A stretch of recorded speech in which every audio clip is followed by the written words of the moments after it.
বিপিএলের শেষ প্রান্তে ঢাকা ক্যাপিটালস। তাদের পরবর্তী ম্যাচগুলো তো জিততেই হবে, সাথে অন্য দলগুলোর হারের কামনা করতে হবে। দলের ঠিক এই টাইমে তারা একটি অদ্ভুতপূর্ণ কাজ করলো। হয়তো ক্রিকেট বিশ্বের বা কোনো টুর্নামেন্টের এটি প্রথম এমন ঘটনা। দলের অবস্থা করুন, টুর্নামেন্টের তাদের আর বাকি 2-3 ম্যাচ। ঠিক এই টাইমেই তারা একজন তাদের জন্য হোস্ট আনলো। গতকালকে ঢাকা ক্যাপিটালস তাদের ফেসবুক পেজে এই ঘোষণাটি করেন। তাদের হোস্ট হলো অস্ট্রেলিয়ান অভিনেত্রী কেজিয়া ডাউন। ঢাকার ম্যাচগুলোতে তাকে দেখা যাবে মাঠে। বিপিএলের টেবিলে 6 অবস্থান করছে ঢাকা ক্যাপিটালস। শুরুর দিকে শুধু তারা হারতেই ছিল।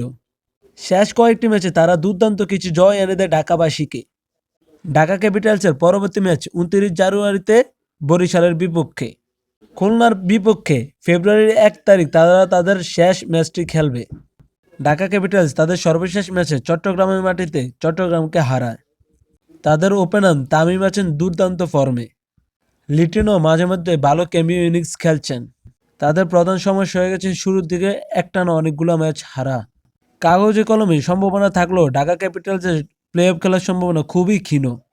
খেলাধুলার সকল তথ্য পেতে চ্যানেলটি সাবস্ক্রাইব করে পাশে দেখতে পারুন। গুরু দেখেন চ্যানেলটি, আশা করি আপনার ভালো লাগবে।